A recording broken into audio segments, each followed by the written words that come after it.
Explain what's in this. Mullard bumblebee capacitors, decoupling capacitors, through-hole resistors. Yep.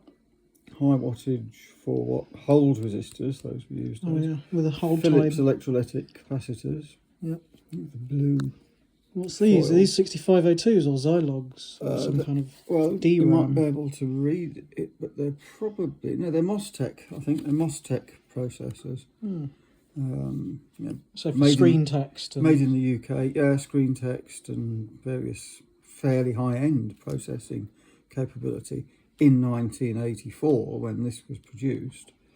But Mostec had serious production quality problems, and the internally inside the chip there was a tin whisker formation that used to short circuit the die, so they'd fail just randomly because of the growth of tin They're not whiskers. socketed. No, soldered in. Soldered in. And discrete transistors, look. Yeah, and these are Mullards as well, no doubt. No, I think that's Motorola. Motorola type thing, TO5 CAN transistors. All superimposed on a map of the City of London. Clever marketing. Which, strictly speaking, is that... Yeah, Cannon Street was there. Yeah. Bank. It's the city and the square Threadneedle mile, isn't Street, it? yeah. Threadneedle Street, Fenchurch. Threadneedle, Fenchurch, yeah. Cool. And there's a CBS screen. Dial pad. Speed dials or private wires. This is all pre-92. This is 1984. Okay, yeah. So this was a monochrome CRT screen with a matrix of 8 horizontal and 8 vertical infrared beams from infrared diodes, infrared LEDs. So when you touch a key, you break a horizontal beam and you break a vertical beam by touching the key. Your finger just stops the light. And the screen processor detects an interrupt based on scanning all 8 horizontals and all 8 verticals. So you can deduce from that, knowing the page that's currently being shown, oh, he's touched this key. But there's also a set of keys which allow you to scroll pages, and you could have, I forget how many pages now, but it ran into hundreds. And if you've got a trading room of a couple of hundred traders, they could all have 20 pages personally crafted to their own individual And so it's needs. an integration of not just telephony with this dial pad for dialing numbers, but speed dials with telephony and data sources. Is that... Yes. So you can have... In its original inception, it was just a phone system. Right. But customers said, well, if it's a data system capable of displaying text, and it is, then news and market information. can we have exactly? Yeah. So we developed a Reuters data interface to show the FXFX page and other similar pages showing pricing.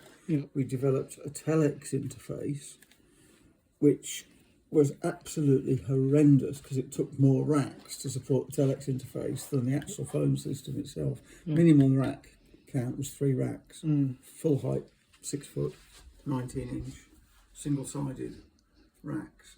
The telephony interface was one of those, the switch was another, and the screen processor was the third one. The telex interface took, I think it was 3 racks for the minimal telex interface, so it was quite clunky. Not many customers bought it, but a lot used the split screen where you could have chosen rows of pricing information in place of, I think, the top 4 rows of keys. And these were all programmed centrally via a dumb terminal. So the EEPROM programmer you got me in the early 90s, was that left over from programming chips for this system, from this era? Yeah, absolutely. So 90s, 80s system, 90s chucked out because EEPROM moved to x86 and Borland and Turbo C. Compiler-based C system. C and all the installed program moved from EEPROM to RAM. To RAM, Various sorts. Right, so this is really analog / digital electronics. Well, it was analog switching. 8-bit and 8-bit computing. All 8-bit. Analog switching. Analog switching, 8-bit. Of analog lines, but using digital control. Digital control, and very little surface mount electronic technology at the hardware level. I don't think there's any surface So mount in the system. it's all soldered to the boards and all through hole. hole. There might have been automatically populated boards or partially automatically populated. But no integration of, apart from the MOS CPUs and the Zilog stuff, no sort of VLSI or... Not back in the 80s. Not I mean, it was in the literally Z80s with its family. So no different from these chips. Z80 home computers, really, that exist in the mainstream. Yeah. Well, in fact, the processors used in the central equipment were S100 bus. Are they Philips or Hitachi? Well, S100 was I can't remember who originated it, but it was developed as a sort of home constructors, home developers kit, not taken very seriously and not widely adopted in the industry.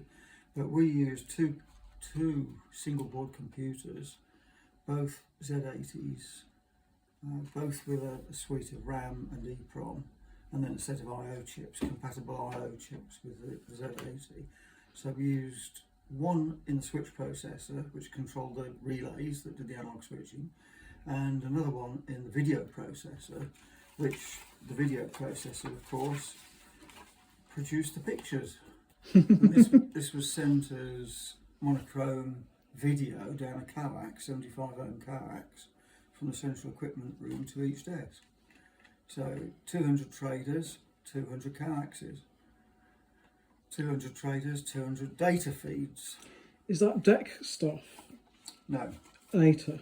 No, this was before. This is before DEC we Alpha. used DEC. Right. Oh, way before DEC Alpha. Okay. DEC Alpha was 1991 Oh, sorry, I beg your pardon. or thereabouts. Which is the box I've got upstairs. Was that earlier? No, that predates DEC Alpha. They were checked out when we bought in DEC Alpha. Right. So they were part of DECnet, which was a hierarchical system of Ethernet.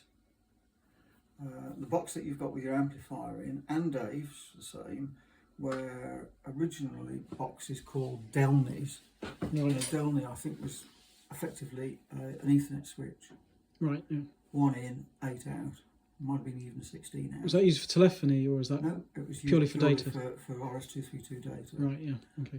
I think its top speed was 19.2 per port. So Yeah. it's not fast. Mm-hmm.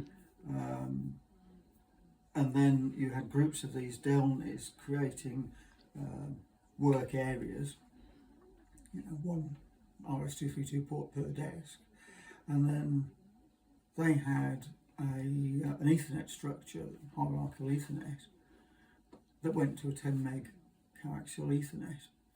So there was something called a DEC server, a Delny, and I can't remember now all the nomenclature, but that these boxes just form nodes in a hierarchy to break out N users from one single backed up Ethernet.